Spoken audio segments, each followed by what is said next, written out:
Bible की शान।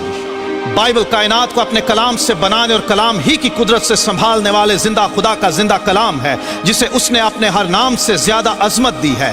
Bible तपाई गई चांदी से ज्यादा साफ है, ये सोने से बल्कि बहुत कुंदन से ज्यादा पसंदीदा है। ये सच्चाई है बल्कि सच का मयार है। ये बीज है जो बो दिया जाए तो बेफल नहीं रहता। इंसानों की रूहानी ग़िज़ा है जो शहद से ज्यादा शीरीं है। ये आईना है जिसमें हमें अपनी हकीकी सूरत नजर आती है। यह हथौड़े की मानद है जो सख्त दिलों, सोचों और ख्यालात को चकनाचूर कर देता है। यह दोधारी तलवार से ज्यादा तेज है जो बंद बंद और गूदे गूदे को जुदा करके गुजर जाता है। यह आग है जो नाराज़गी को भस्म कर देती और ईमान को खालिस और मजबूत बना देती है। यह कदमों के लिए चिराग और राह के लिए रोशनी है। यह खुदा की तरफ से इंसानों को दिया गया अबदी ज़ाबिता हयात है।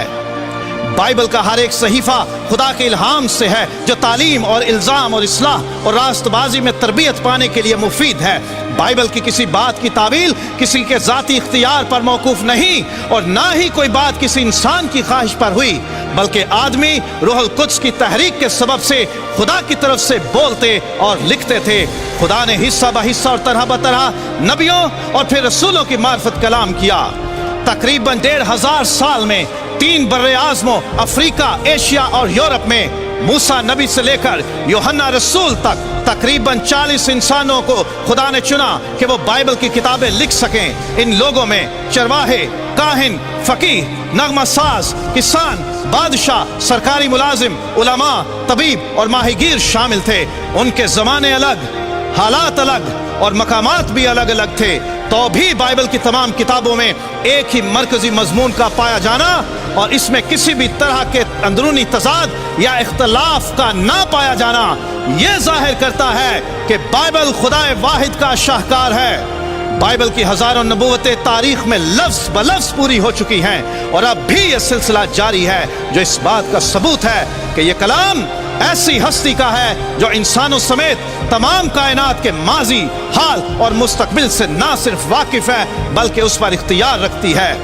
बाइबल दुनिया में सबसे ज्यादा जुबानों में पढ़ी, सुनी और सुनाई जाने वाली किताब है, लेकिन तारीख में सबसे ज्यादा इम्तहानों से गुजरने वाली किताब भी बाइबल ही है। हर दौर में कलाम खुदा की मुखालिफ कुव्वतों ने तारीखी, जोग्राफियाई, अदबी और सकाफती समेत तमाम दस्तयाब उलूम इस्तेमाल करते हुए इस किताब की सच्चाइयाँ झुठलाने, इसका इख्तियार ख़त्म करने और इसकी तासीर मिटाने की बेहद कोशिशें की, लेकिन यह किताब हर इम्तिहान में खरी साबित हुई। इसकी मुखालिफत करने वाली कुव्वतें खुद मिट गईं, लेकिन इस किताब की सच्चाइयाँ, इख्तियार और तासीर आज भी कायम है।